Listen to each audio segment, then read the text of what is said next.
Act 3, Scene 4 is another very long scene. So we're going to look at this in three parts.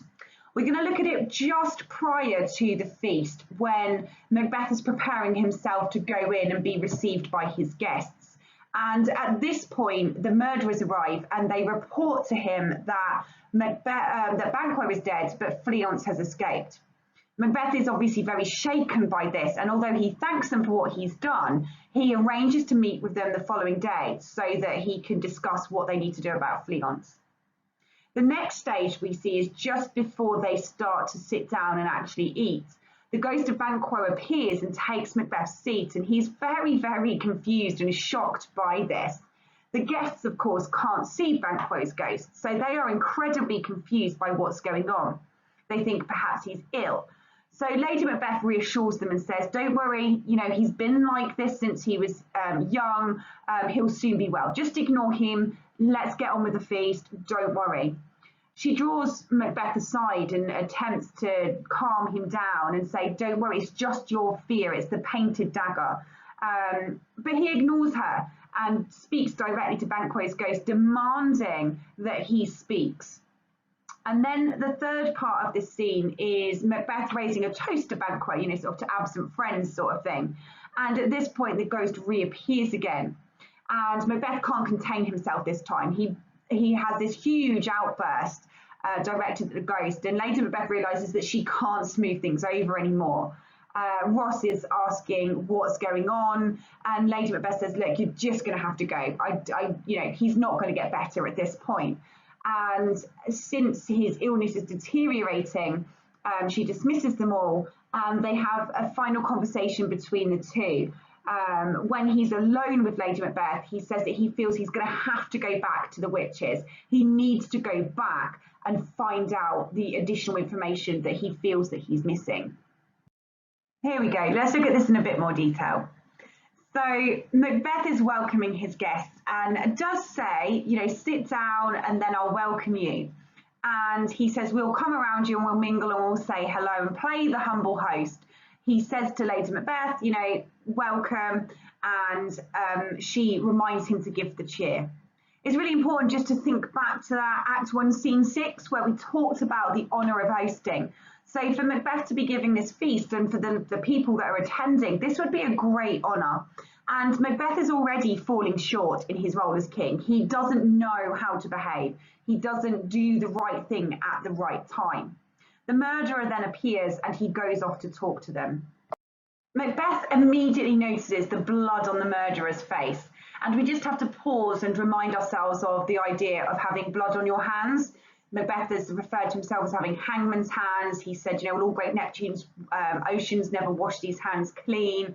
Lady Macbeth has already said, my hands are of your colour, but I shame to wear a heart so white. And this notice of blood is that physical manifestation of guilt. And the murderer confirms that it's Banquo's, and Macbeth is happy by this, and he says, brilliant, you've done a great thing for me. Tell me that Fleance is dead too. And they say, no, Fleance has escaped. And Macbeth's response is, there comes my fit again. I had else been perfect. So he's saying that if Fleance had died, if he'd been killed at that point in time, he would have felt secure in his throne. But this fit again is a reference to his paranoia, to his fear, to this idea that he's not safe. And he goes further and he says he's cabined, cribbed, confined, bound to saucy doubts and fears. It's very claustrophobic. He's trapped by these anxieties. He can't move forwards. He feels that he is being overwhelmed by the fear that Banquo's sons are going to be kings. Despite being reassured that Banquo is dead, Macbeth says thank you, but then says the grown serpent lies. The worm that's fled hath nature that in time will venom breed. And he's referring here to the idea that Banquo is the snake has been scorched, he's been eliminated. However, Fleance is the worm. He's a small snake that hasn't grown yet, but given time, he's going to become very, very dangerous, and it leaves Macbeth in a precarious position. Lady Macbeth chides him. She says, my royal lord, you do not give the cheer. She's reminding him of the social protocols that he should be doing. And Macbeth thanks her and says, sweet remembrancer, so thank you for reminding me. and Lennox then invites him to sit. So at this point in the scheme of work, one of the things that we've asked you to do is to go online or go onto YouTube and actually have a look at some of these different interpretations of the scene, because different directors will do it in different ways. So if you're looking at doing any sort of analysis of the scene, it's really worthwhile pausing at this point and going on and finding these different versions and looking at what they do. Do they put an actor in to play the ghost of Banquo, or do they leave the seat empty? Do they have the ghost sitting down, or is the ghost elsewhere? Have a look. Make sure you pause at this point and try and find lots of different interpretations, because it will help you understand just how important this scene is. In this next bit is the first time we see Banquo's ghost, and just as this section of the scene opens, Macbeth draws attention to the fact that Banquo is not here, and he says he challenges him for the unkindness rather than pity for mischance. He's saying he believes that Banquo is deliberately snubbing him, that he's deliberately decided not to attend the feast to be unkind, or to say that he is no longer a friend of Macbeth's. And Ross at this point agrees with him and again invites him to sit down. And this is where we see the moment where Macbeth says, the table's full. He is already seeing Banquo's ghost. And Lennox points out that there's a place for him, but Macbeth is just not seeing it. And he questions the Lord. He says, which of you have done this? It's almost as if he feels like it's some sort of practical joke. He can't quite believe what he's seeing. And then he directly references the ghost. He talks to the ghost and says, thou canst not say I did it.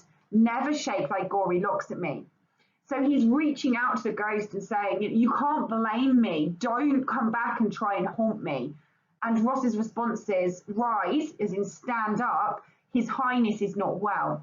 So the lords at this point do not know what is going on.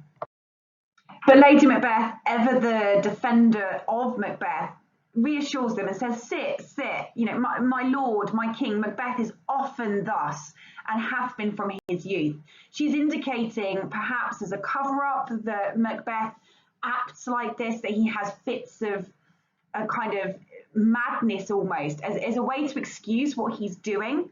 And she takes him off to the side and reverts back to that questioning of his masculinity. Are you a man? She's desperate at this point, questioning him, saying, come on, for goodness sake, get control of yourself. And she chides him because Macbeth is saying, I'm bold, I dare to look on it, even if the devil wouldn't. But she mocks him. She's like, proper stuff. This is the painting of your fear. This is the air-drawn dagger which you said led you to Duncan. So at this point, you can see that Lady Macbeth and Macbeth have clearly discussed the moments leading up to the murder. He was confiding in her. He was telling her that he'd seen this dagger from that very, very iconic speech, is this a dagger I see before me? And it reminds us here of Macbeth's conscience. He wasn't convinced at that point that he was going to go through with it. He didn't know if he actually wanted to go on and kill Duncan. And we talked about the ideas that perhaps it was a manifestation of his ambition or his masculinity. It could have been a symbol of the supernatural's influence over him or Lady Macbeth's influence over him. And so pause and think about, does this make us feel more sympathetic for him? Because it's reminding us that perhaps he wasn't in complete control over his own destiny at that point. And she goes on and she says, when all's done, you look but on a stool. And we just need to look at that language again, that word done. It keeps coming back and it keeps coming round. And it's used here to say, there's nothing there. What's done is done. You're just looking at a stool. You just need to stop and think about it. There's nothing there. Calm down. Keep your nerve. Let's get going with this feast. When that doesn't work, Lady Macbeth goes back to emasculating him. She's diminishing his masculinity, insinuating he is weak and cowardly. She says, what, quite unmanned in folly? She's saying that his fear is betraying his masculinity. And Macbeth is convinced that he's seen him. He says blood had been shed here now, and he is not understanding why Banquo has come back. He's describing that there was a time when people were dead, they stayed in their grave and they didn't come back and haunt people. And he goes on and realizes what he's doing. And after the reminder from Lady Macbeth that his noble friends do lack you, as in he's missing, he needs to come back and be part of the feast, he then addresses his friends and says, I have a strange infirmity, which is nothing to those that know me. So he's following Lady Macbeth's lead, where she said, he's had these fits from his youth. And so he's going on and kind of saying, yes, look, I've been like this for a while. Don't worry. If you knew me well, you'd understand this happens. I'll be fine, and then he tries to raise the chair. But I wonder if there is a slightly deeper meaning with his language choice of the word strange infirmity. I think he's alluding to the fear and the torment and the nightmares and the sleeplessness that he's going through. Perhaps even going as far as, the fact that he doesn't have God now. He is in a strange state of disease almost. So it's an interesting idea to unpick a little bit further. Macbeth is now trying to smooth things over, and he raises a glass to Banquo, who he says they miss. And I don't doubt that at that point. I think, there is a genuine regret of his actions. He misses the times that he had with Banquo. But as he's raising his glass to Banquo, in comes the ghost again, and Macbeth kind of explodes. And we see that with the exclamatives here, the exclamation marks that you're going to see. And he says, "Avaunt, go away, quit my sight, let the earth cover you back up. Your blood is cold, you're not real." And Lady Macbeth has to step in, and she says, "Don't think anything of it, it's fine, don't worry about it, let it go, I'll chat to Macbeth again." But Macbeth is having none of it. He says, "What man dare? I dare." And he's challenging the ghost here. I think there's links back to that idea that in Act 1, Scene 5, when Lady Macbeth said, "If you durst do it, then you were a man." This idea of being a man in this period, you have to be masculine, you have to be brave, you have to be aggressive. And Macbeth is challenging the ghost here. He's saying, I'm as brave as anybody. Come out and face me in any form you want. Be a rhinoceros, be a tiger, be a bear, take any shape, but just don't be a ghost. He knows that he can't challenge a ghost. A ghost is linked to the supernatural. And he says, if you can't come back as any form, then come back as a man, come back as yourself, and I will fight you for this. And if I don't stand and face you as a man, then call me a baby girl, call me a child, call me a woman, because actually I know that I'm brave. And at this point, the ghost vanishes again. And Macbeth notices that with the vanishing of the ghost, he is a man again. He's able to collect himself. He's able to calm himself down. But Lady Macbeth is really upset with him at this point. She says, "You've broken the good meeting. You have brought disrepute onto us." And she's really cross. And Macbeth goes back and challenges her. And he says, "How can you behave like this? How can you look normal? How can you have a rosy cheek? Why are you not white as a sheet with what is happening?" He says, "The natural ruby of your cheeks, whereas my cheeks are blanched, they're whitened with fear." And I think it's quite an inversion of language here.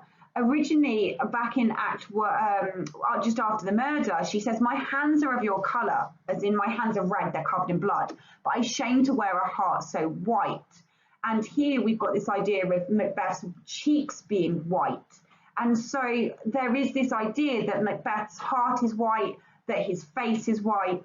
And you could say that's because obviously he's been drained of blood, but perhaps maybe there's an insinuation that there is still a goodness about him. Despite all of these acts that he's been a part of, we have to associate the word white with purity and innocence. And this kind of paradox between what he's done, but still being somewhat good, is a really interesting one that Shakespeare's giving us. At this point, Lady Macbeth realises there's no salvaging the situation. She urges the lords to not speak to him because he's growing worse, and that questioning him is going to make him even angrier and more agitated. So she asks them to leave. So they toast Macbeth and they all exit, and they leave Macbeth and Lady Macbeth alone on the stage. And Macbeth is brooding at this point, and we get this idea where he says, "It will have blood," they say. "Blood will have blood." And the repetition of the word blood, we know, links back to that manifestation of guilt. But more importantly, what he's trying to get at is that this one evil deed, the one act of regicide, hasn't stopped at that point. That actually it's just going to keep accumulating more and more and more blood, more and more murder to try and salvage whatever they can salvage. It's cascading, it's getting out of control. And the image of blood just kind of taking over everything is quite a gruesome image at this point.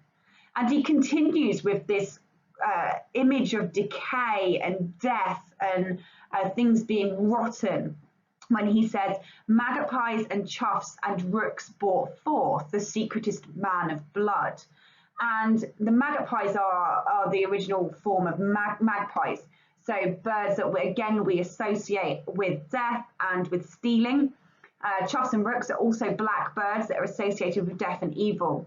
And Macbeth is saying here that he feels that nature is turning against him and is going to reveal his secrets.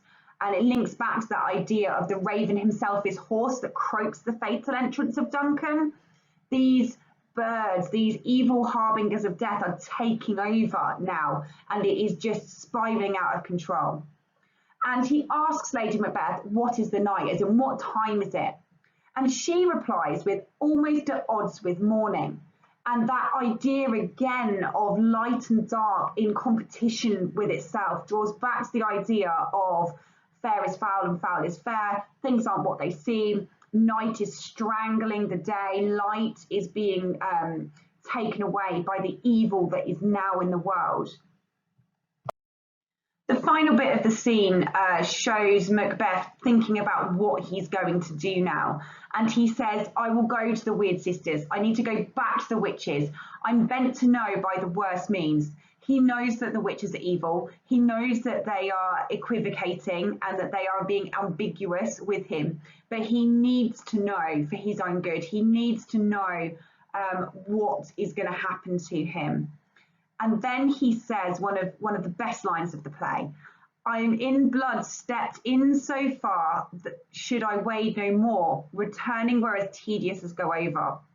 He means that to go back now and try and fix anything is just as dangerous as trying to continue, and that there is no way out of it. And we have to think back to the idea of Hecate here, or Hecate, depending on how you say it, the goddess of the crossroads. He's now at that absolute midpoint and he can't do anything now. And he then says that he feels that he is but yet young indeed. He knows there's more to be done. There's an ominous end to the end of this scene, and the darkness that is now overtaken him is just going to keep getting worse. So this is perhaps one of the most crucial scenes in the play, and it's really important that you do some of these activities to solidify that knowledge. Think about drawing it. Think about drawing that feast and surrounding it with quotations that show his state of mind. I think this is a really good one to do the Imagine It task. How would you direct this scene? Where would you place the characters on stage? What would you tell your actors to do? Would you have an actor playing Banquo's ghost, or would you leave the seat empty? And why would you make that decision?